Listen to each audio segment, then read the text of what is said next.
$1 economy बनाना,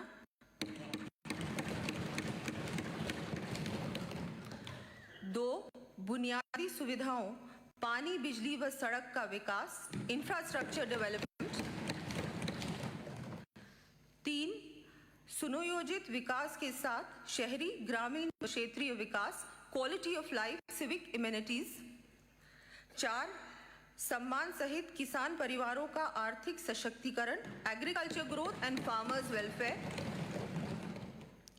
पांच, बड़े उद्योगों के साथ साथ एमएसएमई को प्रोत्साहन, इंडस्ट्रियल डेवलपमेंट एंड प्रमोशन, छह, विरासत भी और विकास भी की सोच के साथ धरोहर संरक्षण, tourism, art and culture promotion, सात, सतत विकास के साथ हरित राजस्थान एवं पर्यावरण संरक्षण, sustainable development and green growth, आठ, मानव संसाधन विकास एवं सबके लिए स्वास्थ्य, human resource development and health for all, आठ, नौ, सोशल सिक्योरिटी, गरीब एवं वंचित परिवारों के लिए गरिमामयी जीवन, 10, good governance, perform, reform and transform के साथ सुशासन,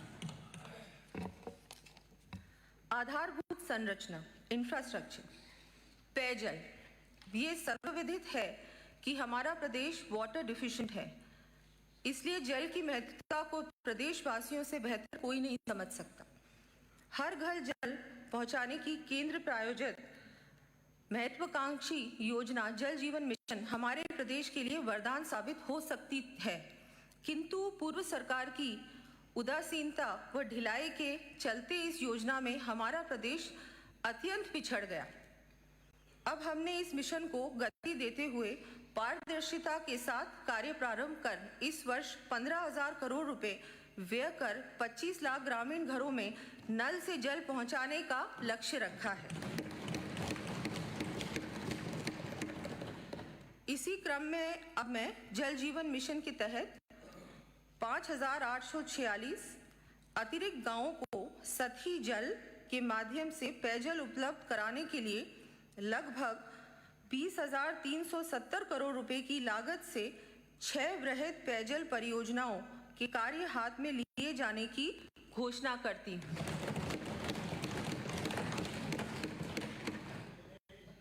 इन पेयजल परियोजनाओं की सूची मैं सदन के पटल पर प्रस्तुत कर रही हूँ।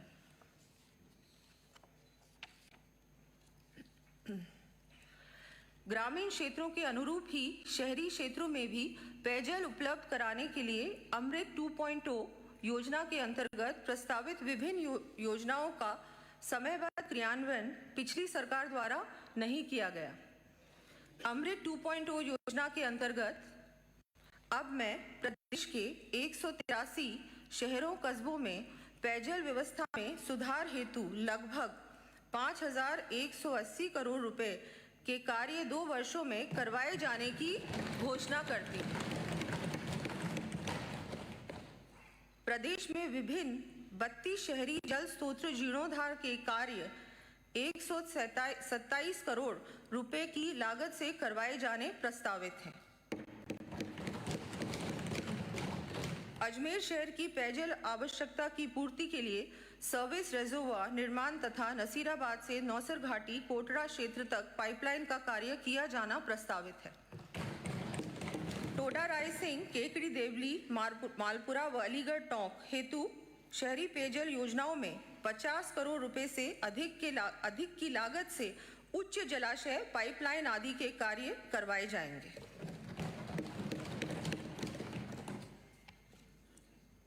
प्रदेश के विभिन्न शहरी एवं ग्रामीण क्षेत्रों में पेयजल आपूर्ति व पाइपलाइन संबंधी कार्य करवाए जाएंगे। इन कार्यों का विवरण मैं सदन के पटल पर प्रस्तुत कर रही हूं।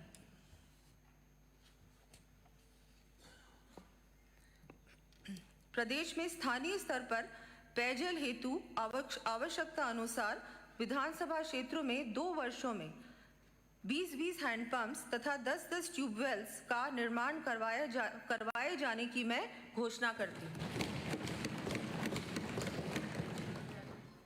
जल की महत्ता को देखते हुए यह अति आवश्यक है कि इसकी एक भी बूंद व्यर्थ न जाए। इस दृष्टि से नगरीय एवं औद्योगिक क्षेत्रों में हाइब्रिड एन्युटी मॉडल हैम पर CETPs एवं STPs का निर्माण एवं संचालन कराया जाकर जल को विभिन्न उपयोगों के लिए रिसाइकल किया जाना प्रस्तावित है। ऊर्जा। गत सरकार की गलत नीतियों तथा कुप्रबंधन के कारण प्रदेश पर आए बिजली संकट से उबरने के लिए भी हमारी सरकार ने आवश्यक कदम उठाने प्रारंभ कर दिए हैं। साथ ही विकसित राजस्थान एक्ट 2047 के सपने को साकार करने की दृष्टि से आगामी 10 वर्षों में प्रदेश में विद्युत मांग में संभावित 6% वृद्धि दर के लिए भी आवश्यक ऊर्जा उत्पादन की योजना तैयार की गई है।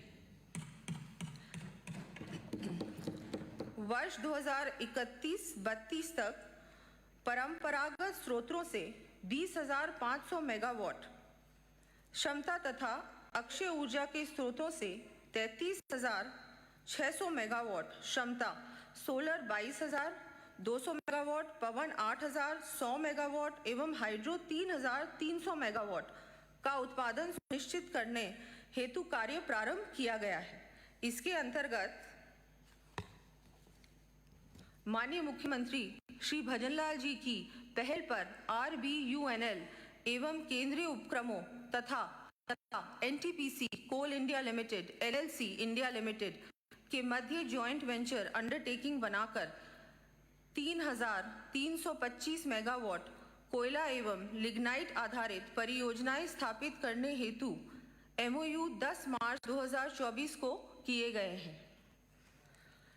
वर्तमान में अनुबंधित 9,000 मेगावाट सौर ऊर्जा के अतिरिक्त 13,000 मेगावाट सौर ऊर्जा उत्पादन सुनिश्चित करने के लिए टैरिफ बेस्ड टेंडर प्रक्रिया से 8,000 मेगावाट ऊर्जा उत्पादन के साथ ही कुसुम योजना के तहत 5,000 मेगावाट का कार्य प्रगतिरत है। माननीय सदस्यों को जानकर खुशी होगी कि कुसुम योजना के अंतर्गत 3,500 मेगावाट क्षमता की स्थापना के लिए लेटर्स ऑफ इंटेंट जारी भी की जा चुके हैं।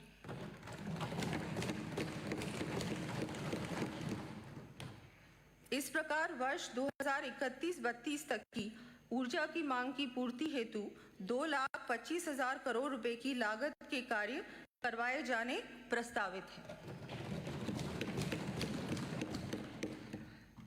साथ ही हमारे द्वारा अक्षय ऊर्जा के उत्पादन को गति देने के लिए आवश्यक लैंड पॉलिसी को भी लागू किया जा चुका है। अब निजी क्षेत्र के माध्यम से रिन्यूएबल एनर्जी के उत्पादन को भी गति देते हुए 50,000 मेगावाट से अधिक उत्पादन क्षमता स्थापित करने की दिशा में पुगल, छतरगढ़, बीकानेर एवं बोडाना, जैसलमेर में सोलर पार्क विकसित किए जाने का कार्य हाथ में लिया जाएगा। इसके अतिरिक्त राज्य में ऊर्जा भंडारण क्षमता विकसित किए जाने हेतु नीति लाई जाएगी। इसके अंतर्गत पंप स्टोरेज का भी समावेश किया जाएगा। इस क्रम में 12 भरतपुर एवं अन्य जिलों में फीजिबिलिटी के आधार पर पंप स्टोरेज के माध्यम से भी ऊर्जा उत्पादन क्षमता सृजित की जाएगी। माननीय प्रधानमंत्री जी के हर घर हर खेत बिजली निर्बाध रूप से उपलब्ध कराने के संकल्प को साकार करने के लिए हमारी सरकार प्रदेश में विद्युत तंत्र को मजबूत करने एवं इसके विस्तार हेतु आवश्यक कदम उठाने जा रही है।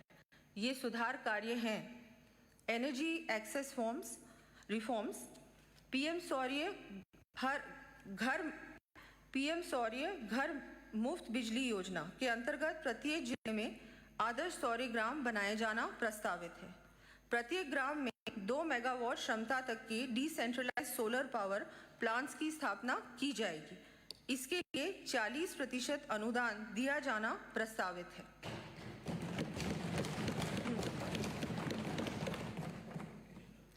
इसी के साथ प्रदेश के सभी राजकीय कार्यालयों को भी समयबद्ध रूप से सौर ऊर्जा से जुड़ते हुए बिजली की बचत का मार्ग प्रशस्त किया जाएगा। इस हेतु हैम मॉडल पर Rajasthan renewable energy corporation limited के माध्यम से कार्य करवाना प्रस्तावित है। बिजली से वंचित रहे 2,08,000 से अधिक घरों को आगामी 2 वर्षों में डोमेस्टिक कनेक्शंस प्रदान किए जाएंगे।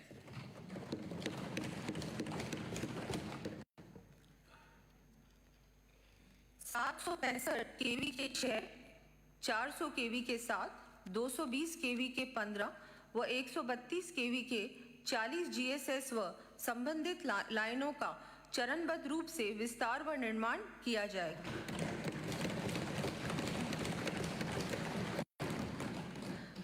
प्रथम चरण में करवाए जाने वाले कार्यों की सूची मैं सदन के पटल पर प्रस्तुत कर रही हूं।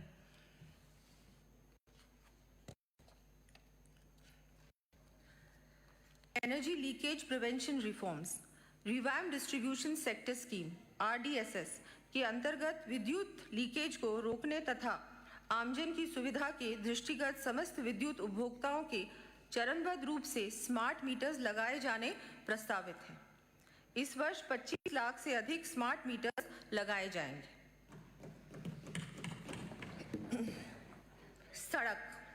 देश के लोकप्रिय प्रधानमंत्री श्री नरेंद्र मोदी जी का मानना है कि इंफ्रास्ट्रक्चर न केवल लोगों के जीवन को आसान बनाता है बल्कि समाज को भी सशक्त करता है।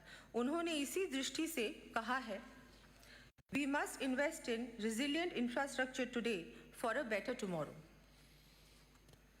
अर्थात बेहतर कल के लिए हमें आज सुदृढ़ आधारभूत ढांचे में निवेश करना चाहिए।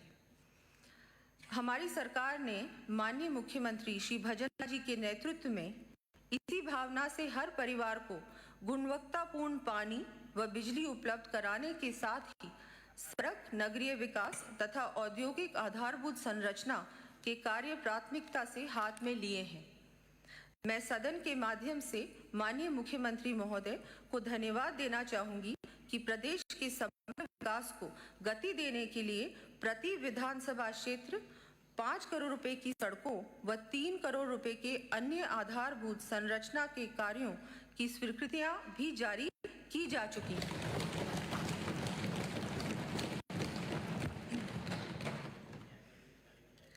प्रदेश में 5 वर्षों हमारी इस सरकार के कार्यकाल में मैं 53,000 किलोमीटर लंबाई की सड़क नेटवर्क लगभग 60,000 करोड़ रुपए व्यय कर विकसित करने की घोषणा करती हूँ।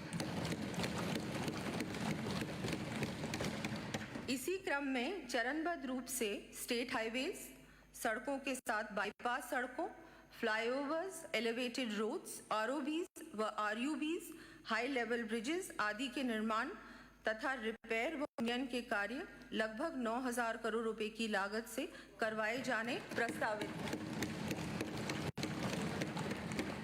जिनका विवरण मैं सदन के पटल पर प्रस्तुत कर रही हूं।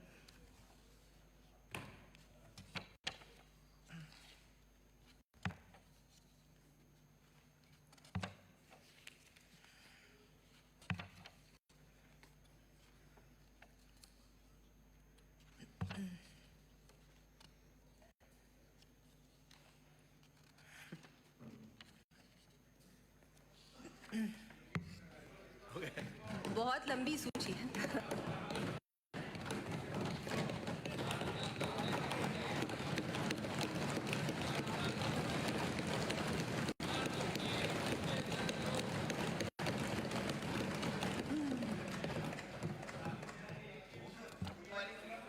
बैठिए बैठिए, बोलने दिए।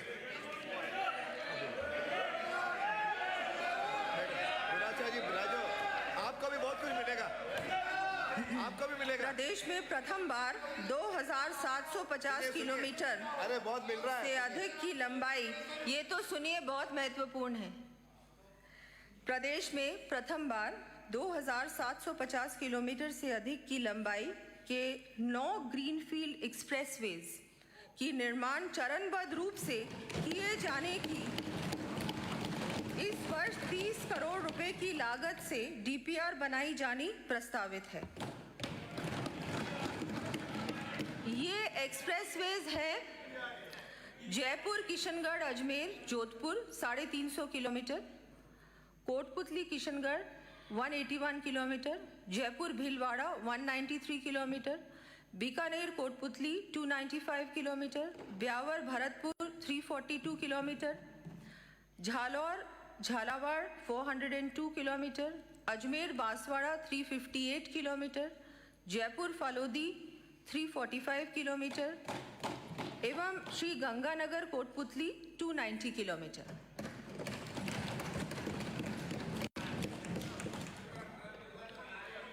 बिपरजॉय तूफान, अतिवृष्टि एवं समय पर रखरखाव की कमी के कारण क्षतिग्रस्त 1343 सड़कों एवं पुलियों की मरम्मत व जीर्णोद्धार करने के लिए 2 वर्षों में 644 करोड़ रुपए व्यय किए जाने प्रस्तावित हैं। उपखंड पंचायत समिति व तहसील मुख्यालय को जिला मुख्यालय से 2 लेन चौड़ी सड़क से जोड़ने का कार्य चरणबद्ध रूप से करवाया जाएगा। इस पर लगभग 306 करोड़ रुपए की लागत आएगी। इसके साथ ही मैं शहरी क्षेत्रों में प्रमुख सड़कों की मरम्मत एवं उन्नयन के लिए 500 करोड़ रुपए के प्रावधान की घोषणा करती हूँ।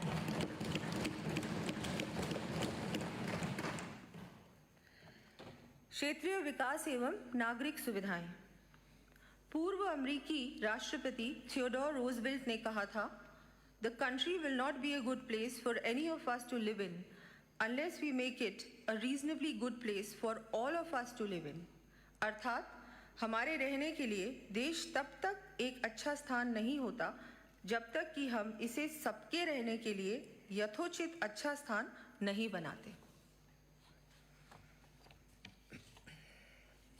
हमारा देश प्राचीन काल से ही सिविक प्लानिंग के लिए जाना जाता है। चाहे सिंधु घाटी सभ्यता व हड़प्पा मोहनजोदारो की प्लानिंग का उदाहरण लें या फिर विद्याधर भट्टाचार्य, मिर्जा इस्माइल द्वारा जयपुर की प्लानिंग का, हम इनसे प्रेरणा लेकर शहरी, ग्रामीण व क्षेत्रीय विकास के लिए कटिबद्ध हैं। शहरों के साथ ही पेरी अर्बन क्षेत्रों के सुनियोजित विकास को सुनिश्चित करने की दृष्टि से Rajasthan regional and urban planning bill 2024 लाया जाना प्रस्तावित है। राजस्थान जैसे वृहत एवं विविधता से परिपूर्ण प्रदेश में प्रत्येक जिले की पृथक समस्याएं व आवश्यकताएं हैं। इनके प्रभावी निस्तारण एवं क्रियान्वयन के लिए 500 करोड़ रुपए का प्रावधान कर डॉक्टर श्यामा प्रसाद मुखर्जी जिला उत्थान योजना प्रारंभ करने की मैं घोषणा करती हूँ। योजना अंतर्गत जन सहभागिता के कार्य प्राथमिकता से कराए जाएंगे तथा क्रियान्वयन हेतु जिला स्तर पर विशेषज्ञों की मिशन टीम गठित की जाएगी। प्रदेश में जिला स्तर के एवं अन्य चयनित शहरी निकायों में wifi enabled library and co-working stations की स्थापना लगभग 150 करोड़ रुपए की लागत से की जानी प्रस्तावित है। प्रदेश के नगर निकायों को स्वच्छ, सुरक्षित एवं सुंदर बनाए जाने के दृष्टिगत 2 वर्षों 2024-25 व 2025-26 में चरणबद्ध रूप से विभिन्न नगरीय निकायों में बिजली की लाइनों को अंडरग्राउंड करने के लिए 150 करोड़ रुपए का प्रावधान किया जाएगा।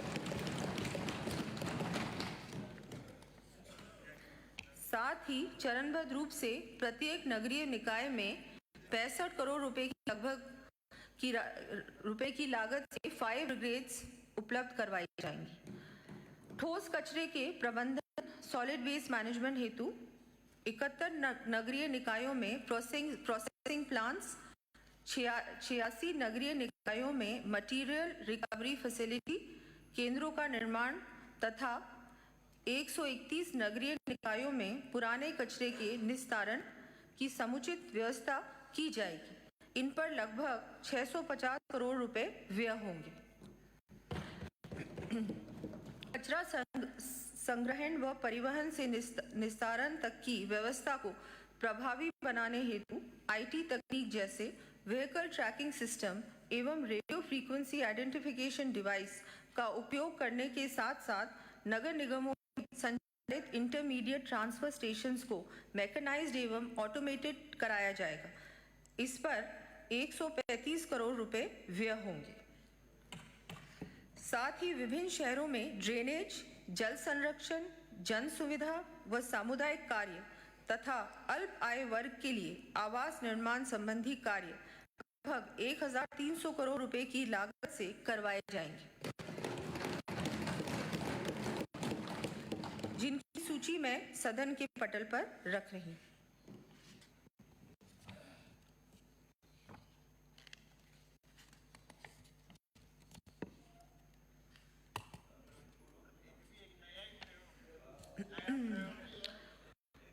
प्रदेश के समस्त नगरीय निकायों, नगरीय क्षेत्रों के बाजारों एवं पब्लिक प्लेसेस में महिलाओं के लिए चरणबद्ध रूप से बायो पिंक टॉयलेट कॉम्प्लेक्स स्थापित करवाए जाने प्रस्तावित है। प्रथम चरण में नगर निगम व नगर परिषद क्षेत्रों में 67 टॉयलेट कॉम्प्लेक्स बनाए जाएंगे। इस हेतु लगभग 14 करोड़ रुपए का व्यय होगा। प्रदेश में पब्लिक ट्रांसपोर्ट सिस्टम के माध्यम से आमजन को सस्ती,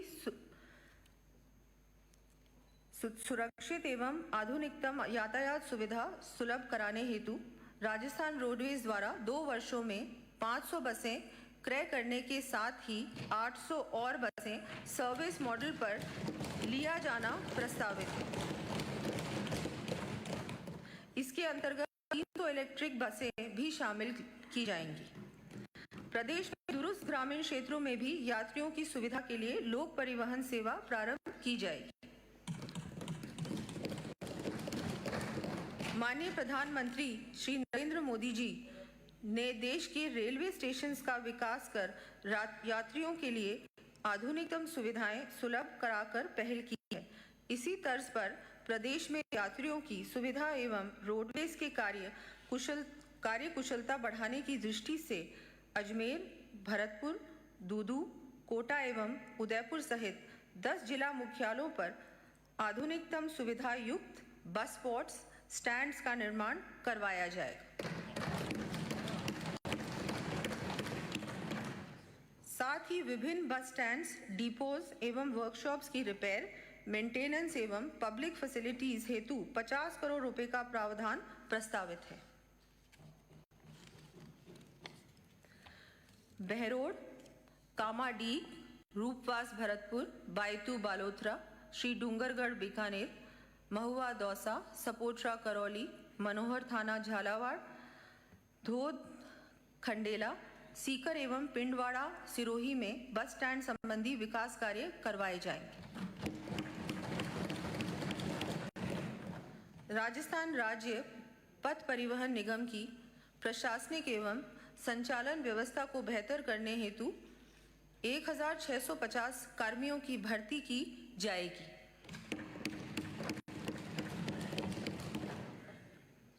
शहरी ट्रांसपोर्ट सेवाओं के विस्तार एवं सुदृढ़ीकरण के लिए जयपुर, जोधपुर, अजमेर, उदयपुर, भरतपुर, कोटा एवं बीकानेर जैसे प्रमुख शहरों में सिटी ट्रांसपोर्ट के लिए चरणबद्ध रूप से GCC मॉडल आधारित 300 इलेक्ट्रिक बसेस क्रय की जाएंगी। साथ ही ई बसों के सुगम संचालन हेतु 25 करोड़ रुपए व्यय कर मॉडर्न शेल्टर कम चार्जिंग स्टेशन स्थापित किए जाएंगे। जयपुर मेट्रो का विस्तार करने के लिए जयपुर मेट्रो रेल कॉरपोरेशन को केंद्र सरकार के साथ जॉइंट वेंचर में परिवर्तित कर कार्य को गति दी जाएगी। साथ ही पब्लिक ट्रांसपोर्ट की सुविधा को बढ़ाने के लिए आवश्यकता अनुसार एलिवेटेड रोड का भी प्रावधान किया जाएगा। पूर्वी राजस्थान के दूरस्थ क्षेत्रों के क्षेत्रीय विकास के लिए ब्रज क्षेत्रीय विकास योजना प्रारंभ किए जाने की मैं घोषणा करती हूँ। साथ ही डांग, मगरा, मेवात एवं ब्रज क्षेत्रीय विकास योजनाओं हेतु इस वर्ष 50-50 करोड़ रुपए उपलब्ध करवाए जाने प्रस्तावित हैं।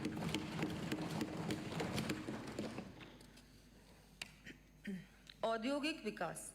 भारत के संविधान निर्माता एवं भारत रत्न डॉक्टर भीमराव अंबेडकर के शब्दों में The key to economic progress and social upliftment lies in industrialization. By fostering industrial growth, we can provide employment, reduce poverty and enhance the standard of living. अर्थात आर्थिक उन्नति एवं सामाजिक उत्थान की कुंजी औद्योगिकरण में है। औद्योगिक विकास बढ़ाने से हम रोजगार दे सकते हैं, गरीबी कम कर सकते हैं तथा जीवन स्तर को ऊंचा कर सकते हैं। माननीय मुख्यमंत्री श्री भजनलाल जी के नेतृत्व में हमारी सरकार द्वारा प्रदेश में इसी भावना से ईज ऑफ डूइंग बिजनेस एवं सस्टेनेबिलिटी आधारित इंडस्ट्रियल पॉलिसी 2024 लाई जाएगी। इस नीति के माध्यम से थीम बेस्ड इंडस्ट्रियल पार्क्स की स्थापना व हैसल फ्री गुड्स ट्रांसपोर्टेशन उपलब्ध कराने के साथ रिसर्च एवं डेवलपमेंट तथा ग्रीन टेक्नोलॉजी को बढ़ावा दिया जाएगा। साथ ही प्रदेश से निर्यात बढ़ाने के लिए एक्सपोर्ट प्रमोशन पॉलिसी भी लाया जाना प्रस्तावित है। प्रदेश में टेक्सटाइल संबंधित उद्योग को और ऊंचाइयों पर ले जाने के लिए पृथक गारमेंट एंड अपैरल पॉलिसी लाया जाना प्रस्तावित है। लॉजिस्टिक इकोसिस्टम को विकसित करने तथा सप्लाई चेन सिस्टम को रिजिलिएंट बनाने के लिए Rajasthan warehousing and logistic policy लाई जानी प्रस्तावित है। इस वर्ष होने वाले इन्वेस्टर समिट के साथ ही नॉन रेजिडेंट राजस्थानी कॉन्क्लेव आयोजित किए जाने की घोषणा करती हूँ। साथ ही विश्व के प्रमुख शहरों में चरणबद्ध तरीके से राजस्थान फाउंडेशन के नए चैप्टर्स शुरू किए जाएंगे। पचपद्रा रिफाइनरी बालोतरा से निकलने वाले डाउनस्ट्रीम प्रोडक्ट्स आधारित उद्योगों हेतु बालोतरा में राजस्थान पेट्रो जोन की स्थापना की जानी प्रस्तावित है। साथ ही प्रदेश में डिफेंस मैन्युफैक्चरिंग हब की भी स्थापना की जाएगी। ग्लोबल कंपनीज के निवेश आमंत्रित करने के लिए जयपुर में Amrit global technology and application centre की स्थापना 200 करोड़ रुपए की लागत से की जाएगी। साथ ही डेटा सेंटर पॉलिसी भी लाई जाएगी। प्रदेश में उद्यमियों एवं निवेशकों के लिए उत्कृष्ट औद्योगिक परिवेश तैयार किए जाने हेतु विभिन्न स्थानों पर औद्योगिक पार्क, औद्योगिक क्षेत्र, स्टोन मंडियों की स्थापना सहित आधारभूत कार्य करवाए जाएंगे। इन कार्यों का विवरण मैं सदन के पटल पर प्रस्तुत कर रही हूं।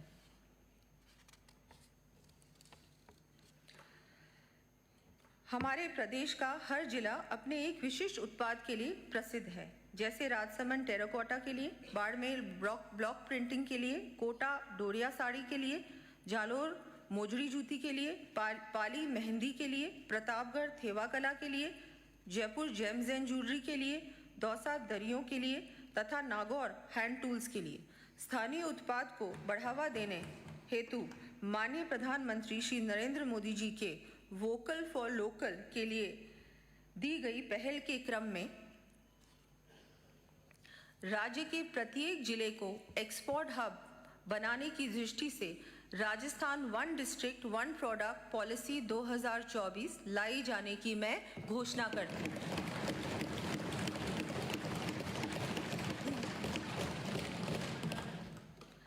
इसके क्रियान्वयन पर प्रतिवर्ष लगभग 100 करोड़ रुपए का भार आएगा। साथ ही ऐसे उत्पादों को बढ़ावा देने के उद्देश्य से प्रदर्शनी एवं कार्यशाला, सेमिनार आदि आयोजित करने हेतु जयपुर में पीएम यूनिटी मॉल लगभग 200 करोड़ रुपए की लागत से स्थापित किया जाना प्रस्तावित है।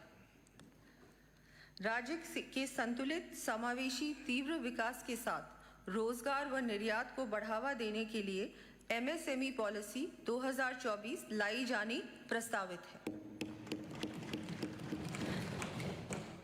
इसके अंतर्गत प्रत्येक संभाग के एमएसएमई विकास व सुविधा केंद्रों को आईटी इनेबल्ड कर और अधिक सुविधा युक्त बनाया जाएगा। राज्य के हैंडलूम, हैंडीक्राफ्ट एवं एमएसएमई सेक्टर के 50 क्लस्टर्स 3 वर्षों में विकसित किए जाएंगे। इस हेतु 150 करोड़ रुपए का प्रावधान प्रस्तावित है। प्रथम चरण के रूप में इस वर्ष 15 क्लस्टर्स के लिए 45 करोड़ रुपए व्यय किए जाएंगे। एंटरप्रेन्योर्स को अपने उत्पाद देश विदेश में मार्केट करने के लिए आवश्यक सहायता प्रदान करने की दृष्टि से 30 करोड़ रुपए का प्रावधान प्रस्तावित है।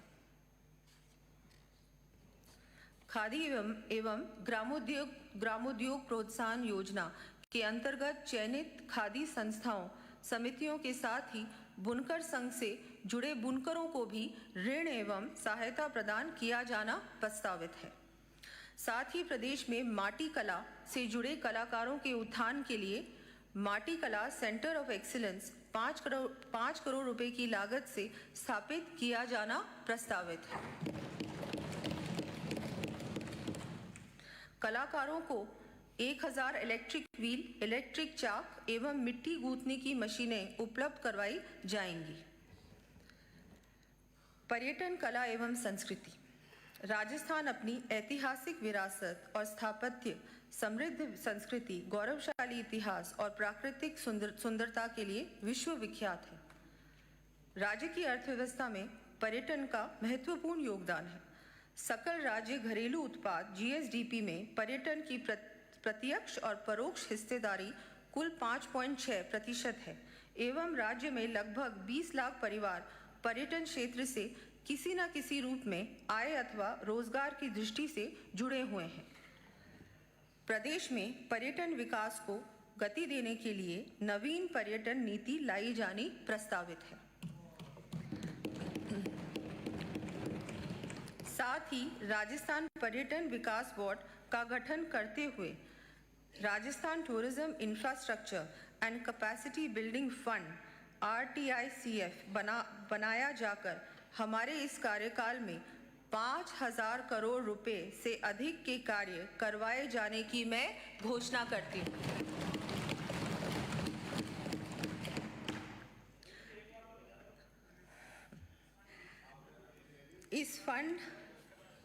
इस फंड के माध्यम से heritage tourism, religious tourism, rural tourism, eco tourism एवं एडवेंचर टूरिज्म के विकास, प्रदेश की ब्रांडिंग तथा पर्यटकों सुविधा संबंधी कार्य हाथ में लिए जाएंगे। RTICF के अंतर्गत 2 वर्षों में जयपुर, जोधपुर, उदयपुर, भरतपुर, सवाई माधोपुर एवं पुष्कर सहित 20 प्रमुख पर्यटन स्थलों पर लगभग 200 करोड़ रुपए की लागत से विभिन्न कार्य हाथ में लिए जाने प्रस्तावित हैं। इसके साथ ही प्रदेश के शौर्य व साहस के प्रतीक रहे किलों, स्मारकों तथा सांस्कृतिक धरोहरों के संरक्षण एवं संवर्धन के लिए Rajasthan heritage conservation and development authority बनाए जाने की घोषणा करती हूँ। UNESCO world heritage site Jaipur के परकोटे क्षेत्र एवं स्मारकों के लिए Jaipur wall city heritage development plan बनाकर 100 करोड़ रुपए के कार्य हाथ में लिए जाने प्रस्तावित है। इस क्षेत्र की विरासत को बनाए रखने के लिए आवश्यक बायलॉज भी अधिसूचित किए जाएंगे। आमेर के मावटा एवं सागर के साथ ही प्रदेश की विभिन्न बावड़ियों, स्टेपवेल्स के पुनरुद्धार हेतु 20 करोड़ रुपए के कार्य हाथ में लिए जाएंगे। चित्तौड़गढ़, आमेर, जयपुर आदि पर्यटन स्थलों पर संचालित लाइट एंड साउंड शोज का उन्नयन किया जाएगा। वैर भरतपुर के सफेद महल, प्रताप फुलवारी एवं प्रताप नगर सहित किलों की मरम्मत एवं सौंदर्यीकरण व भरतपुर किले के आसपास क्षेत्र में सौंदर्यीकरण एवं उन्नयन कार्य करवाए जाएंगे।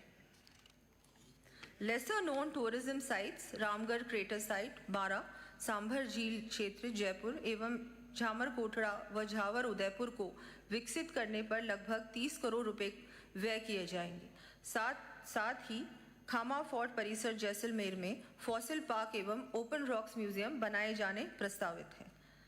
वेडिंग डेस्टिनेशंस के रूप में तेजी से उभर रहे प्रदेश के शहरों यथा जयपुर, उदयपुर, जोधपुर एवं सवाई माधोपुर आदि के लिए ब्रांडिंग व इंफ्रास्ट्रक्चर विकास के प्रोजेक्ट्स हाथ में लिए जाएंगे। प्रदेश में MICE, meetings, incentives, conferences, exhibitions, tourism हेतु आवश्यक सुविधा उपलब्ध कराने के लिए दिल्ली के भारत मंडपम की तर्ज पर जयपुर में राजस्थान मंडपम बनाने की मैं घोषणा करती हूँ।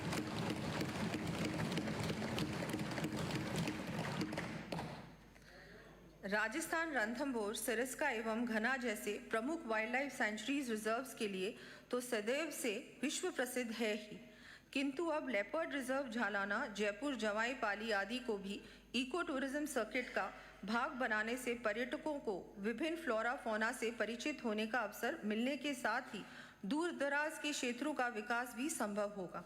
इसी क्रम में सांभर झील, खींचन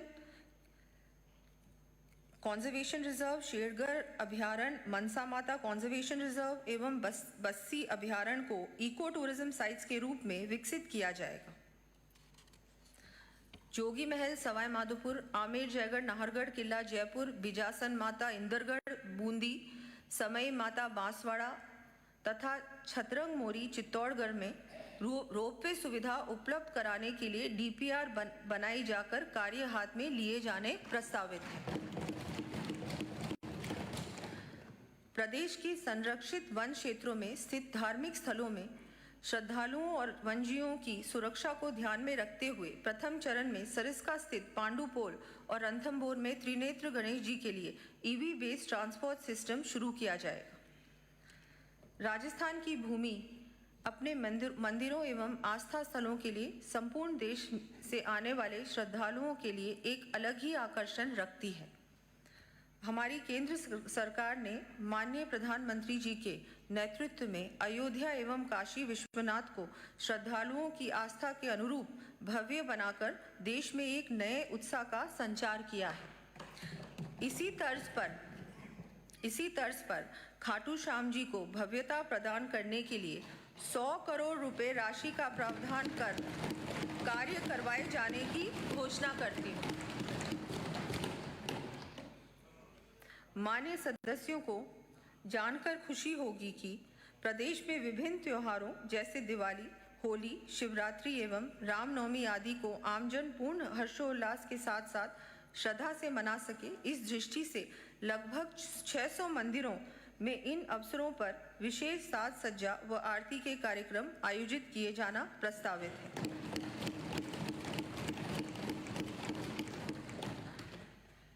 इस पर 13 करोड़ रुपए व्यय किए जाएंगे। राज्य में मंदिरों के जीर्णोद्धार व धार्मिक पर्यटन को बढ़ावा देने हेतु विभिन्न मंदिरों एवं धार्मिक स्थलों के विकास कार्य करवाए जाएंगे। इन कार्यों की सूची मैं सदन के पटल पर प्रस्तुत कर रही हूँ।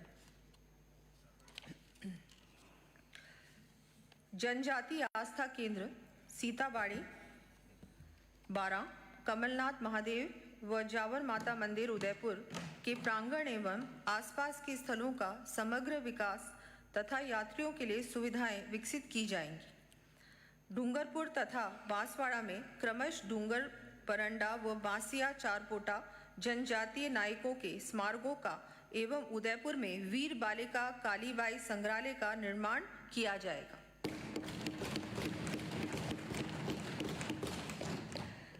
इन पर 25 करोड़ रुपए व्यय किए जाएंगे। साथ ही डूंगरपुर में शिल्पग्राम बनाया जाएगा। लोक कलाकारों को प्रोत्साहन देने के लिए रविंद्र रंगमंच, जवाहर कला केंद्र जयपुर, लोक कला मंडल उदयपुर एवं विभिन्न कला, संगीत, साहित्य, भाषा अकेडमीज का उन्नयन लगभग 30 करोड़ रुपए व्यय कर किया जाएगा। साथ ही राज्य अभिलेखागार बीकानेर में स्थित लगभग 40 करोड़ हिस्टोरिकल स्क्रिप्ट्स का चरणबद्ध रूप से डिजिटलाइजेशन किया जाएगा। पर्यटन की दृष्टि से हमारा प्रदेश देश विदेश से आने वाले पर्यटकों की अग्रणी पसंद है। विस्तृत भौगोलिक क्षेत्र में दूर दूर तक स्थित पर्यटन स्थलों तक सुगम पहुंच बनाने के लिए सिविल एविएशन के क्षेत्र में अपार संभावनाएं हैं। इसे ध्यान में रखते हुए यात्री सुविधा के लिए जयपुर अंतर्राष्ट्रीय हवाई अड्डे की टर्मिनल कैपेसिटी 50 लाख से बढ़ाकर 70 लाख यात्री प्रतिवर्ष किया जाना प्रस्तावित है। साथ ही जयपुर में नए स्टेट टर्मिनल का निर्माण भी किया जाएगा। औद्योगिक नगरी कोटा में ग्रीनफील्ड एयरपोर्ट का काम शुरू किया जाएगा। उदयपुर हवाई अड्डे के विकास एवं विस्तार तथा उत्तरलाई बाड़मेर हवाई अड्डे पर स्थायी सिविल एनक्लेव व अप्रोच रोड के लिए भूमि निःशुल्क उपलब्ध करवाई जाएगी। श्री गंगानगर एवं झालावाड़ हवाई अड्डे के उन्नयन, रिपेयर एवं मेंटेनेंस के कार्य करवाए जाएंगे। किशनगढ़ अजमेर तथा हमीरगढ़ भीलवाड़ा में फ्लाइंग ट्रेनिंग शुरू की जाएगी।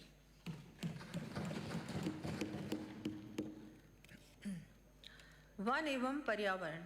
प्रदेश में दीर्घकालीन विकास सुनिश्चित करने के लिए ग्रीन ग्रोथ को प्राथमिकता देते हुए सस्टेनेबल डेवलपमेंट गोल्स प्राप्त करना हमारा ध्येय है।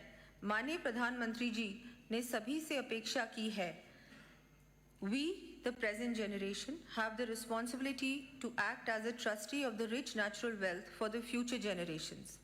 The issue is not merely about climate change, it is about climate justice. अर्थात हमारी वर्तमान पीढ़ी के पास समृद्ध प्राकृतिक संपदा के ट्रस्टी के रूप में कार्य करने की जिम्मेदारी है, जिससे ये संपदा भविष्य की पीढ़ियों को उपलब्ध हो सके। ये विषय केवल जलवायु परिवर्तन का नहीं है, बल्कि ये जलवायु न्याय का है। वर्ष 2023-24 के केंद्र सरकार के बजट में अमृत काल के लिए निर्धारित 7 प्राथमिकताओं देश को अमृत काल में मार्गदर्शन देने वाले सप्तऋषि में से एक ग्रीन ग्रोथ है।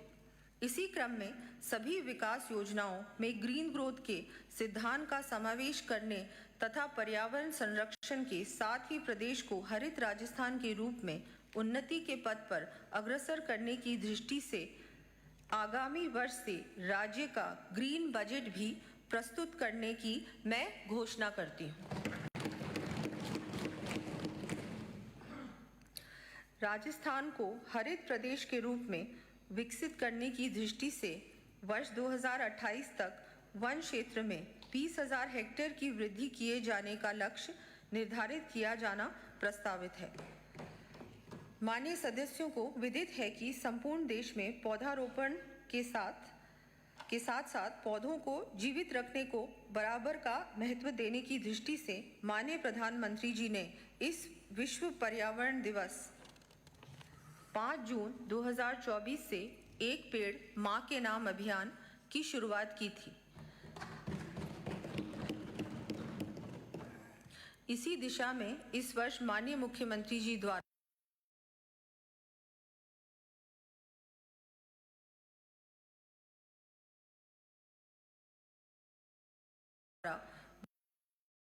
वृक्षारोपण महाअभियान के माध्यम से हर परिवार को जोड़ते हुए 7 करोड़ पौधे लगाने व पालने का लक्ष्य रखा गया है। इस क्रम को सतत रखने के लिए मैं मल्टी सेक्टरल प्रोग्राम के रूप में मिशन हरियालो राजस्थान प्रारंभ करने की घोषणा करती हूँ। इस मिशन के अंतर्गत 5 वर्षों में लगभग 4,000 करोड़ रुपए की राशि व्यय कर विभिन्न कार्य हाथ में लिए जाएंगे। ये कार्य हैं: प्रदेश में प्रतिवर्ष आवश्यक लगभग 10 करोड़ पौधे तैयार करने के लिए 50 नई नर्सरीज स्थापित करने एवं वर्तमान में स्थापित 540 से अधिक नर्सरियों का संवर्धन करने के साथ ही निजी क्षेत्र पंचायत के अधीन नर्सरीज के लिए अनुदान की व्यवस्था भी की जाएगी। प्रत्येक जिले में आमजन की सहभागिता से एक मात्र वन की स्थापना किया जाना प्रस्तावित है। इसके साथ ही वन डिस्ट्रिक्ट वन स्पीशीज कार्यक्रम लागू कर प्रत्येक जिले के लिए विशेष नस्ल की पौध वहां के पर्यावरण को देखते हुए तैयार की जाएगी। पौधों का समुचित पालन कर सर्वाइवल सुनिश्चित करने के लिए 2000 स्थानीय व्यक्तियों को इंसेंटिव के आधार पर वन मित्र लगाया जाएगा तथा प्रत्येक क्षेत्र में इच्छुक रिटायर्ड कर्मचारियों को गार्डियन के रूप में जिम्मेदारी दी जाएगी। साथ ही इस दिशा में उत्कृष्ट कार्य करने वाले व्यक्तियों व संस्थाओं को सम्मानित भी किया जाना प्रस्तावित है। महात्मा गांधी नरेगा के अंतर्गत पर्यावरण संरक्षण, चारागाह विकास तथा वृक्षारोपण के कार्य 1,650 करोड़ रुपए की राशि व्यय कर करवाए जाएंगे। प्रदेश के विभिन्न नगरीय क्षेत्रों में शुद्ध एवं स्वच्छ प्राण वायु के लिए अर्बन ग्रीन लंग्स की महत्वता को ध्यान में रखते हुए जयपुर, बीकानेर, भीलवाड़ा, भरतपुर, सीकर व उदयपुर के साथ ही विभिन्न नगरीय क्षेत्रों में 175 करोड़ रुपए से अधिक की लागत से पौधारोपण तथा पार्क विकास के कार्य करवाए जाएंगे। वन से होने वाले लाभ समस्त प्रदेश के साथ साथ स्थानीय निवासियों को विशेषकर प्राप्त हो सकें, इस दृष्टि से जॉइंट फॉरेस्ट मैनेजमेंट कमिटीज को सशक्त करते हुए वन धन कार्यक्रम को प्राथमिकता दी जाएगी। इसके साथ ही ब्लॉक स्तर तक वन उपज एवं संबंधित उत्पादों के लिए विक्रय के लिए मार्केटिंग हब्स विकसित किए जाएंगे। इस कार्य को गति देने के लिए 25 करोड़ रुपए का प्रावधान प्रस्तावित है। वन विभाग के कार्मिकों, जॉइंट फॉरेस्ट मैनेजमेंट कमिटीज के सदस्यों सहित समस्त स्टेक होल्डर्स की प्रबंधकीय योग्यता बढ़ाने की दृष्टि से झालाना जयपुर में 40 करोड़ रुपए की लागत से forest and wild life training come management institute की स्थापना की जाएगी। वन संरक्षण के अंतर्गत नवाचार के रूप में forest carbon credit certification mechanism स्थापित किया जाएगा। राजस्थान देश में ही नहीं बल्कि संपूर्ण विश्व में भी घना पक्षी अभयारण्य, टाइगर्स एवं लेपर्ड्स के साथ साथ विभिन्न वन्यजीव प्रजातियों के लिए प्रसिद्ध है। अतः प्रदेश की इस पहचान को और आगे ले जाने तथा वन्यजीवों के संरक्षण हेतु विभिन्न कार्य करवाए जाएंगे। इन कार्यों की सूची मैं सदन के पटल पर प्रस्तुत कर रही हूँ। प्रदूषण की रोकथाम एवं पर्यावरण संरक्षण हेतु क्लीन कुकिंग के प्रोत्साहन तथा कुकिंग फ्यूल्स के दबाव को कम करने के उद्देश्य से 50% अनुदान पर 10,000 सोलर इलेक्ट्रिक कुकिंग सिस्टम्स वितरित किए जाएंगे। इस पर 15 करोड़ रुपए का व्यय होगा। शहरों में वायु की गुणवत्ता के पर्यवेक्षण के लिए जयपुर की तर्ज पर अलवर एवं भिवाड़ी में भी अर्ली वार्निंग सिस्टम्स विकसित किए जाएंगे। मानव संसाधन विकास। प्रदेश के कोने कोने में बसे परिवारों को शिक्षा, चिकित्सा व रोजगार की सुविधा उपलब्ध कराने के साथ ही वंचित वर्गों को सशक्त करना, जिससे कि वे अपने जीवन को खुशहाल बना सकें, हमारी सरकार का प्राथमिक लक्ष्य है। रोम के प्रसिद्ध प्रशासक व कानूनविद सिसेरो ने अपनी पुस्तक डी लेगेबस में लैटिन में उल्लेख किया है, सैलोस पपुली सुप्रीमा लेक्स एस्टो, अर्थात लोगों का स्वास्थ्य, कल्याण, सहायता एवं खुशहाली सर्वोच्च उद्देश्य होना चाहिए।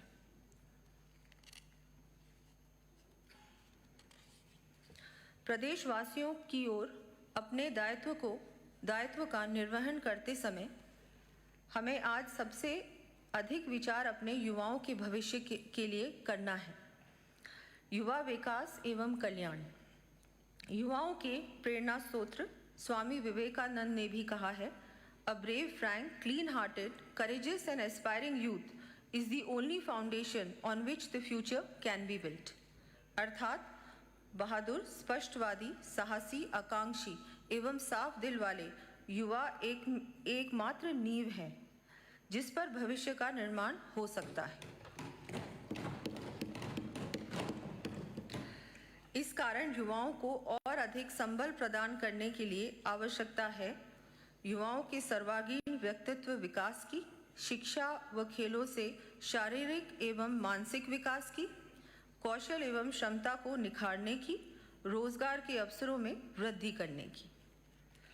हमारी सरकार युवाओं के सुरक्षित भविष्य के लिए संवेदनशील है। हमने लेखानुदान प्रस्तुत करते समय लगभग 70,000 पदों पर भर्तियां किए जाने की घोषणा की थी।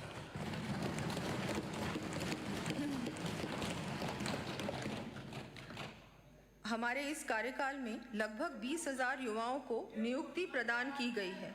माननीय सदस्य, जिससे माननीय मुख्यमंत्री श्री भजनलाल जी द्वारा 29 जून 2024 को संवाद कर जन सेवा के लिए प्रेरित किया गया।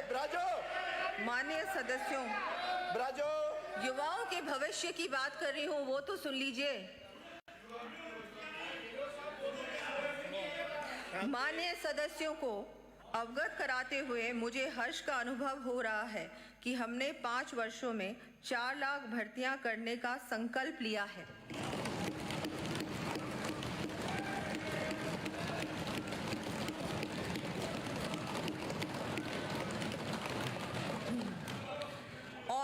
इस वर्ष के लक्ष्य को भी बढ़ाकर 1 लाख से अधिक पदों पर भर्ती की जानी प्रस्तावित है।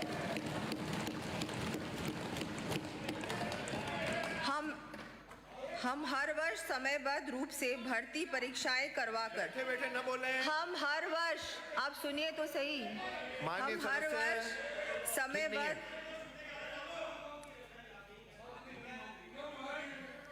हर सदस्य, वर्ष समयबद्ध रूप से भर्ती परीक्षाएं कराकर युवाओं को रोजगार देने का कार्य करेंगे। युवाओं के सर्वांगीण व्यक्तित्व विकास, उन्हें प्रोत्साहित करने तथा उनकी समस्याओं का त्वरित निस्तारण करने की दृष्टि से युवा नीति 2024 लाई जाने की घोषणा करती हूँ।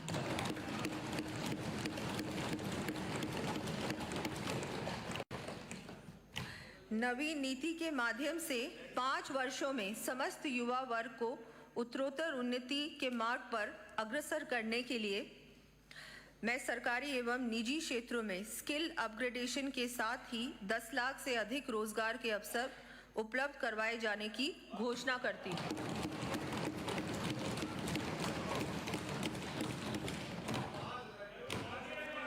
राज्य की विकास यात्रा में सम्मिलित होने के लिए युवाओं को AI आधारित काउंसलिंग की सुविधा उपलब्ध कराने के साथ ही अप्रेंटिसशिप, इंटर्नशिप प्रोग्राम संचालित किए जाना प्रस्तावित है।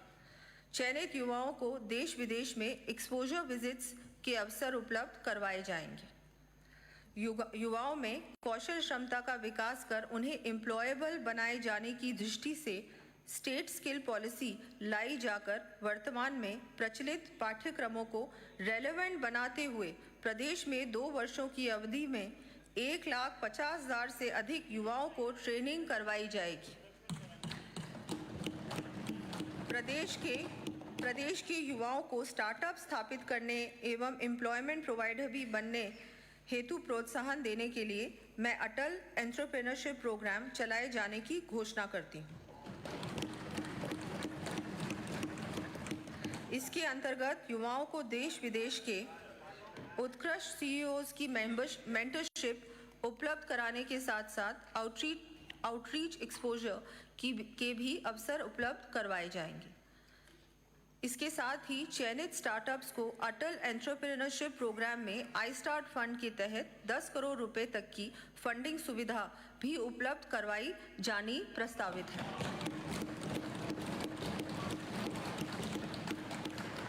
साथ ही स्टार्टअप्स को इक्विटी फंडिंग के द्वारा फाइनेंशियल सपोर्ट दिए जाने हेतु 10 करोड़ रुपए से फंड ऑफ फंड्स बनाया जाना प्रस्तावित है। स्टार्टअप्स को विभिन्न विभागों से सीधे वर्क ऑर्डर दिए जाने की प्रक्रिया का सरलीकरण कर iStart फंड के अंतर्गत 25 करोड़ रुपए की राशि का कॉर्पस फंड बनाया जाएगा। साथ ही स्टार्टअप्स को सीधे सब कॉन्ट्रैक्टिंग के माध्यम से कार्य देने की सुविधा भी उपलब्ध करवाई जाएगी। युवाओं के लिए नवीन तकनीकी क्षेत्रों में रोजगार के और अधिक अवसर सृजित करने की दृष्टि से हमारे द्वारा 1000 करोड़ रुपए की लागत से जयपुर, भरतपुर, बीकानेर और उदयपुर में अटल इनोवेशन स्टूडियोज और एक्सेलरेटर स्थापित किए जा रहे हैं। इनके अंतर्गत एग्रीकल्चर एक्सेलरेटर मिशन प्रारंभ करना भी प्रस्तावित है। इसके साथ अब मैं AVGC, XR policy, animation, visual effects, gaming, comics, extended reality policy लाने की घोषणा करती हूँ। इसमें 5 वर्षों में 50,000 से अधिक रोजगार के अवसर उपलब्ध होंगे।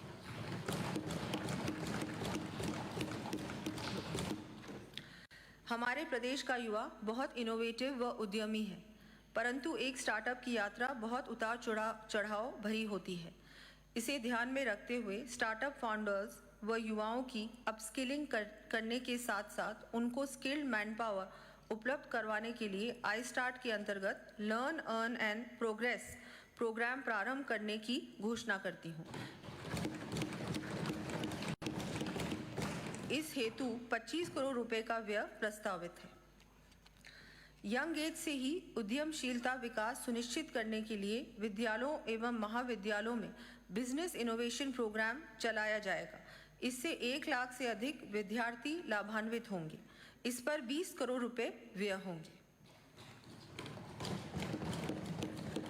प्रदेश में तकनीकी शिक्षा को बढ़ावा देने, युवाओं को गुणवत्तापूर्ण कौशल प्रशिक्षण सुविधाएं उपलब्ध कराने तथा उनके लिए रोजगार के अवसर सृजित करने के उद्देश्य से नाचना पोखरन जैसलमेर में नवीन ITI तथा बांदीकुई दौसा, फागी दूदू, वल्लभनगर उदयपुर, नेवाई टोंक, मारवाड़ जंक्शन पाली व गुडा मालिनी बाड़मेर में नवीन पॉलिटेक्निक महाविद्यालयों सहित 2 वर्षों में 20 ITIs एवं 10 पॉलिटेक्निक महाविद्यालय खोले जाने की मैं घोषणा करती हूँ।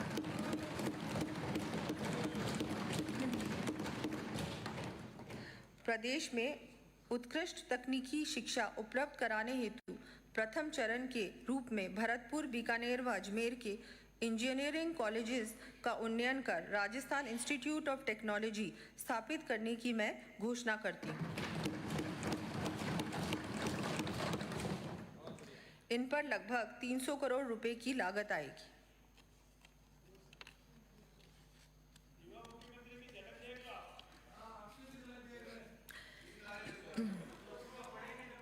गुरु शिष्य संबंध की परंपरा को पुनः स्थापित कर उच्च एवं तकनीकी शिक्षा का स्तर सुधारने की दिशा में कदम उठाते हुए प्रदेश में विश्वविद्यालयों के कुलपतियों को कुलगुरु की पदवी प्रदान किया जाना प्रस्तावित है।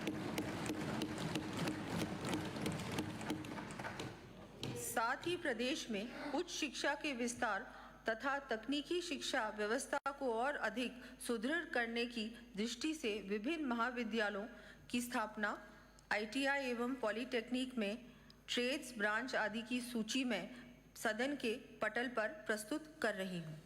आपके समझ में नहीं आ रहा, मुख्यमंत्री जी ने आपके साथ खेला कर दिया। माननीय सदस्य अंकित नहीं करें। माननीय सदस्य, अरे आप वरिष्ठ सदस्य हैं, आप वरिष्ठ सदस्य माननीय, पूरा पढ़ लिया, फिर कल बात करेंगे। अरे माननीय मंत्री जी,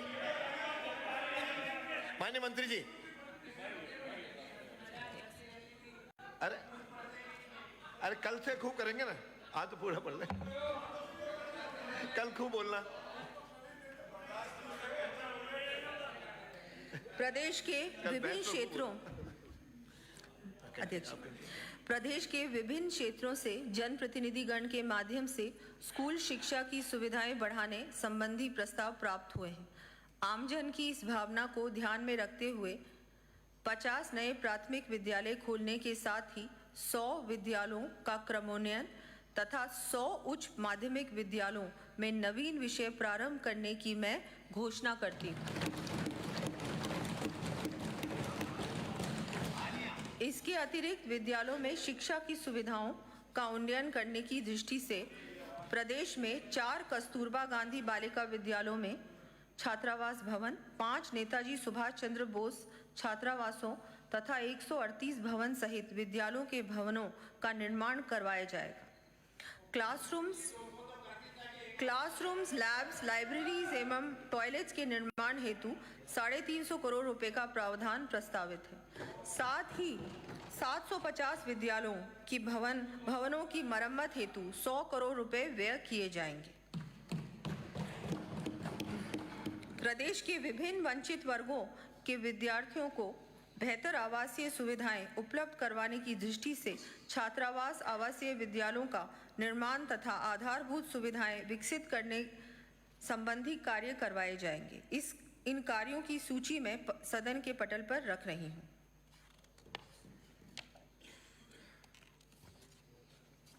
राज्य में सभी वर्गों के राजकीय एवं अनुदानीय छात्रावासों तथा आवासीय विद्यालयों में आवासीय छात्र छात्राओं को देय मेस भत्ता आएगा। बैठिए, आप कंटिन्यू बैठिए। माननीय सदस्य बोलिए, आप तो माननीय जी अध्यक्ष महोदय, राज्य में सभी वर्गों के राजकीय एवं अनुदानित छात्रावासों तथा आवासीय विद्यालयों में आवासित छात्र छात्राओं को देय मेस भत्ता मेस अलाउंस 2,500 से बढ़ाकर 3,000 रुपये प्रतिमाह किए जाने की मैं घोषणा करती हूँ।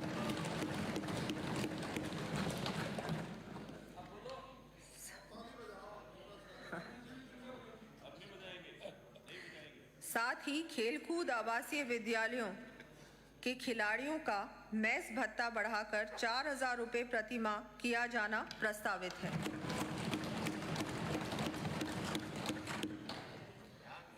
राजकीय विद्यालयों के मेधावी विद्यार्थियों को उच्च अध्ययन के लिए प्रोत्साहित करने की दृष्टि से 8वीं, 10वीं एवं 12वीं कक्षा की बोर्ड परीक्षाओं में राज्य तथा जिला स्तरीय मेरिट में आने वाले 33,000 विद्यार्थियों को tablets with 3 years internet connectivity की निःशुल्क दिए जाने की मैं घोषणा करती हूँ।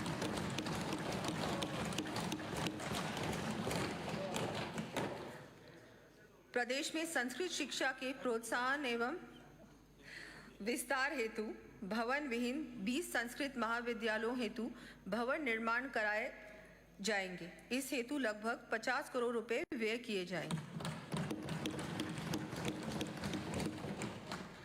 ज्योतिष एवं वास्तु विद्या के वैज्ञानिक पक्षों के अध्ययन एवं अनुसंधान को बढ़ावा देने के लिए महाराज आचार्य संस्कृत महाविद्यालय जयपुर में 10 करोड़ रुपए की लागत से सेंटर ऑफ एक्सीलेंस शुरू किया जाएगा।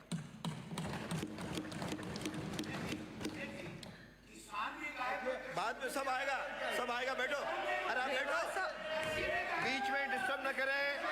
माननीय सदस्य, आप समझदार हैं, बैठिए। कल बोलना, ये आपको कल मिलना। माननीय भाई अंकित न करें। माननीय सदस्य, ये आपका काम नहीं है। माननीय सदस्य, मैं आसन पाओ पे बैठिए, दोनों बैठिए। धारीवाल जी, डोटासर जी बैठिए, मैं बैठिए। ये डिस्टर्ब एक कार्रवाई में सम्मिलित न करें। माननीय सदस्य,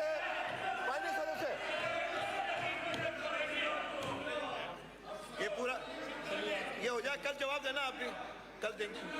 कल दोनों बोलना, कोई मना नहीं है। आज रेवासा सीकर में संचालित आदर्श वैद्य आवासीय विद्यालय की तर्ज पर संभाग स्तर पर चरणबद्ध रूप से आदर्श वैद्य विद्यालय स्थापित किए जाने प्रस्तावित हैं। साथ ही वैद्य विद्यालयों में कार्यरत अध्यापकों के मानदेय को 8,000 रुपये से बढ़ाकर 15,000 रुपये प्रतिमाह किया जाना प्रस्तावित है।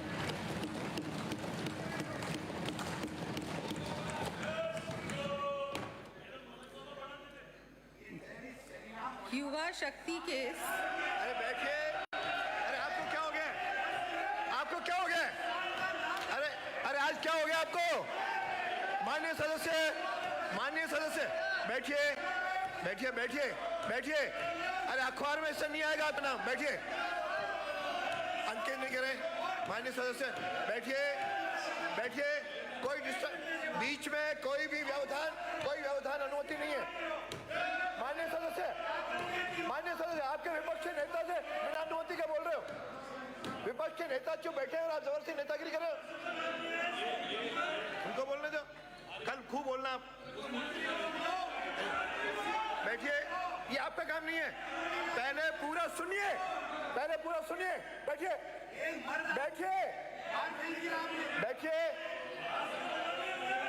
श्रीमान जी बैठिए, आप बैठिए। युवा शक्ति के सर्वांगीण विकास में करके गरिमा को, अरे आपको हो क्या रहा है? अरे आप बीमार हो, बैठिए। अरे बीमार हो, बैठिए। संसदीय मंत्री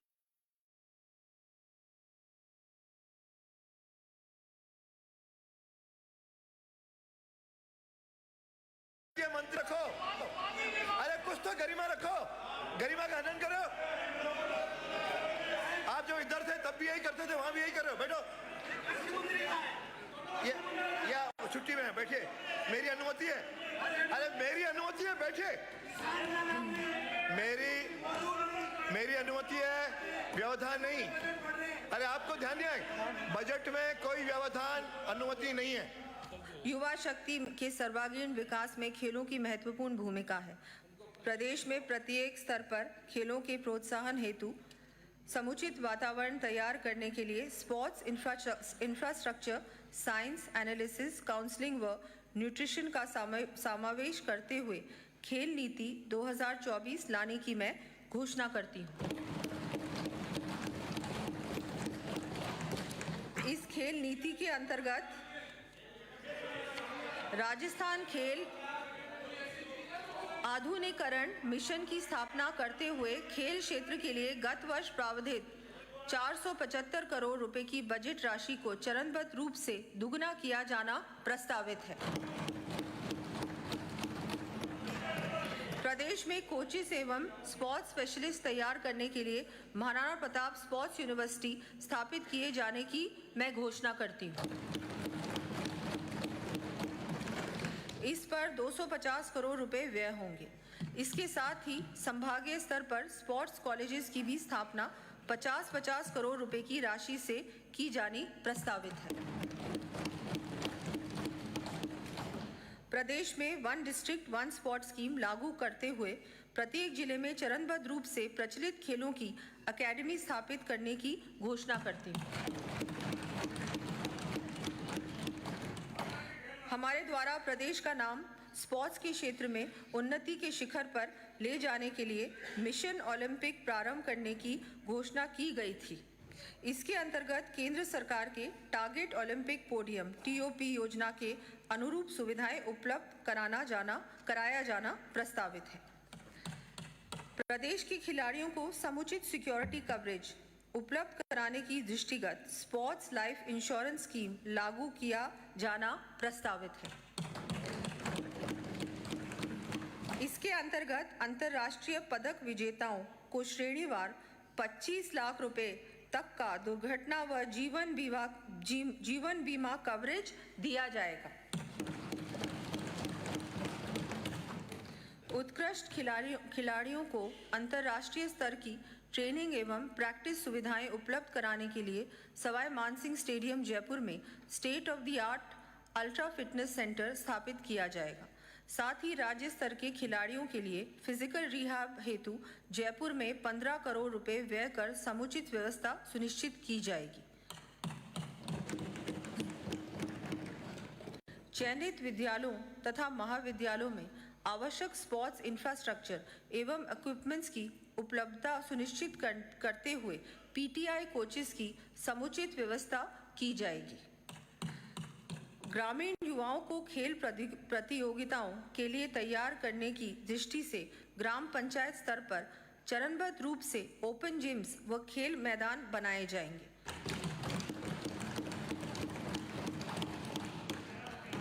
प्रथम चरण में 10,000 से अधिक आबादी वाली ग्राम पंचायतों पर ये सुविधाएं विकसित की जाएंगी। खिलाड़ियों के स्पोर्ट्स सर्टिफिकेट्स के लिए डिजिटल रिपॉजिटरी बनाई जाएगी। प्रस्तावित खेल नीति के अंतर्गत पैरा एथलीट्स के लिए पृथक से विशेष प्रावधान किए जाएंगे। साथ ही प्रदेश के विभिन्न स्थानों पर स्टेडियम, ट्रैक, खेल एकेडमी आदि की स्थापना, उन्नयन का कार्य किया जाएगा। इन कार्यों की सूची मैं सदन के पटल पर प्रस्तुत कर रही हूँ।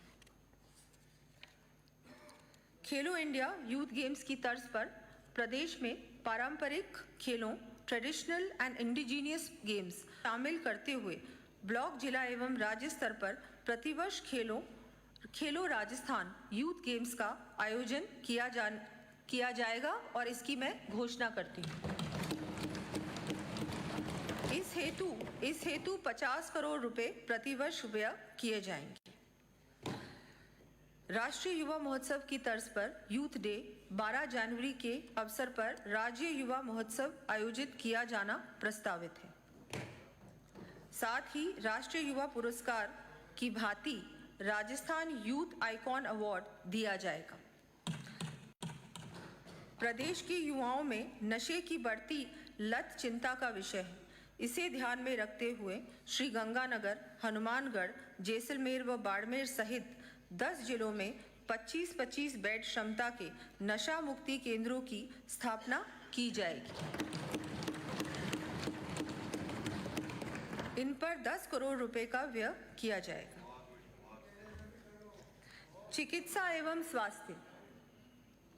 मान्य सदस्यों को मुझे ये जानकारी देते हुए अत्यधिक प्रसन्नता है कि प्रदेश में चिकित्सा सुविधाओं का और अधिक विस्तार करने के लिए इस वित्तीय वर्ष के बजट में 27,660 करोड़ रुपए का प्रावधान अर्थात पूरे बजट का 8.26% भाग चिकित्सा एवं स्वास्थ्य क्षेत्र के लिए प्रावधानित है।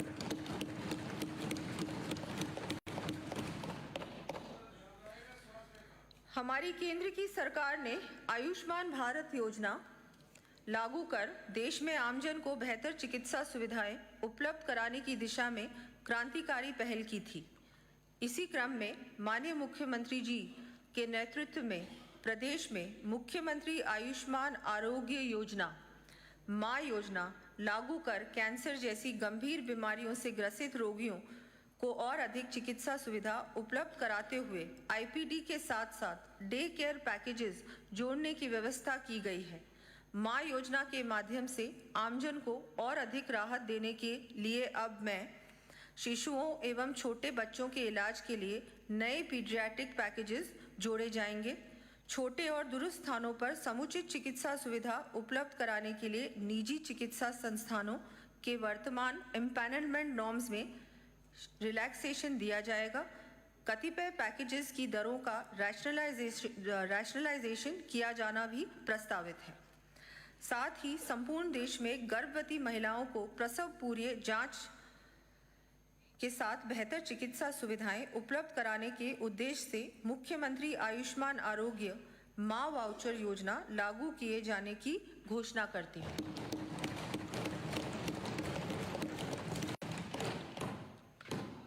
प्रदेश के दूरस्थ क्षेत्रों में भी आमजन को गुणवत्तापूर्ण चिकित्सा सुविधा प्राप्त हो सके, इसके लिए प्रत्येक विधानसभा क्षेत्र में एक आयुष्मान मॉडल सीएचसी स्थापित किए जाने की मैं घोषणा करती हूँ।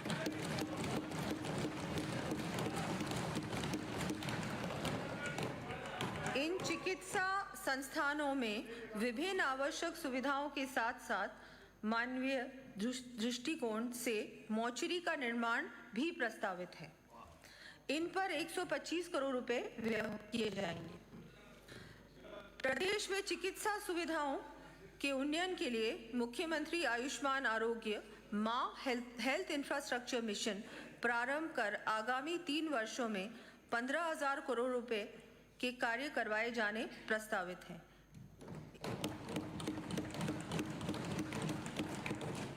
इसके अंतर्गत सुपर स्पेशलिटी टर्शरी केयर चिकित्सा सुविधा, चिकित्सा संस्थानों के क्रमोन्नयन, स्थापना, भवन निर्माण एवं रिपेयर व मेंटेनेंस तथा आयुष चिकित्सा सुविधा कार्य करवाए जाएंगे। इन कार्यों का विवरण मैं सदन के पटल पर रख रही हूँ।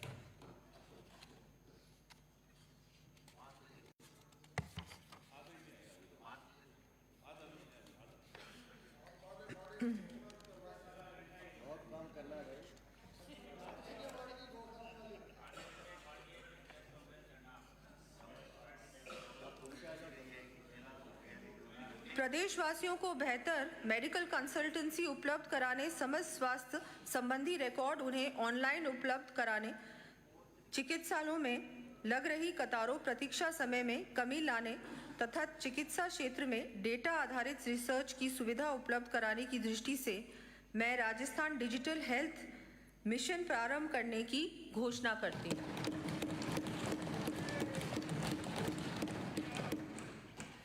मिशन के अंतर्गत प्रदेशवासियों का पीएचसी स्तर पर स्वास्थ्य परीक्षण व ई हेल्थ रिकॉर्ड भी बनाया जाना प्रस्तावित है। प्रदेश में चिकित्सा सुविधाओं के विस्तार के लिए 1,500 चिकित्सकों तथा 4,000 नर्सिंग कर्मियों के नए पदों का सृजन किया जाएगा।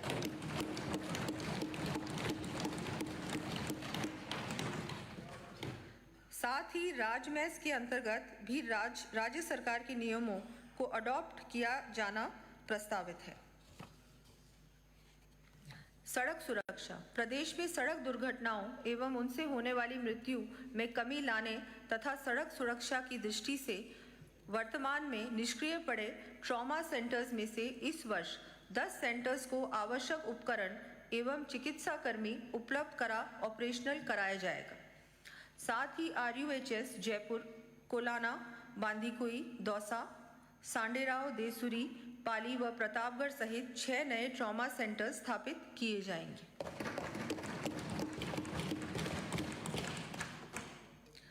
राजमार्गों पर दुर्घटनाओं के दौरान मानव जीवन बचाने हेतु 25 अतिरिक्त एडवांस्ड लाइफ सपोर्ट एम्बुलेंसेस भी उपलब्ध करवाए जाएंगे। रोड सेफ्टी हेतु विभिन्न विभागों में समन्वय सुनिश्चित कर त्वरित कार्रवाई संपादित करने की दृष्टि से प्रत्येक संभाग मुख्यालय पर रोड सेफ्टी टास्क फोर्स का गठन किया जाना प्रस्तावित है। साथ ही सड़क दुर्घटना में घायलों को अस्पताल पहुंचाकर जीवन रक्षा करने वाले गुड समैरिटन्स को देय प्रोत्साहन राशि को 5,000 रुपये से बढ़ाकर 10,000 रुपये किया जाएगा।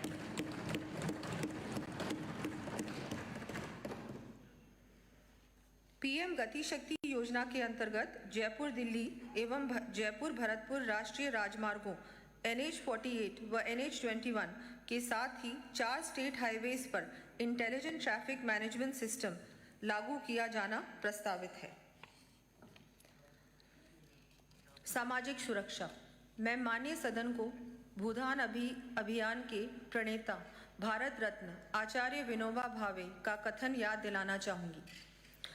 वास्तविक उन्नति तभी की जा सकती है जब उसका लाभ सभी को प्राप्त हो, ना कि कुछ तक ही सीमित रहे। इसी विचार को सरकार का केंद्र बिंदु बनाते हुए माननीय प्रधानमंत्री जी ने कहा है, आज की सरकार का ध्येय है नेशन फर्स्ट, सिटीजन फर्स्ट। आज की सरकार की प्राथमिकता है वंचितों को वरीयता। अनुसूचित जनजाति